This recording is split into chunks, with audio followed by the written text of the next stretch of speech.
Ngayong araw nga ay magluluto tayo ng Mickey Gisad. At dahil may nakita nga tayo sa grocery na Mickey na may kasama ng gulay, kaya agad nating itong binili kasi medyo mura nga siya. At dali-dali na rin natin itong iluluto kasi nga baka masir. At nagprito na nga tayo ng ating tofu at ang ating chicken. Ang ating chicken ay nilagyan lang natin ng fish sauce.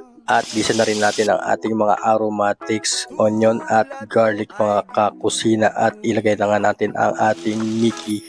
Lagyan lang natin ng Worcestershire, soy sauce at ang oyster sauce mga kakusina. Lagyan din natin ng water at ground pepper. At pakuluin nga lang natin hanggang sa maluto. At after nga maluto ay lagay natin ang ating tofu at lagyan din natin ng sesame oil. At ayun nga mga kusina, maiksi lang ang ating video ng ating Mickey Gisado. So ayun lang. Thank you for watching. Bye!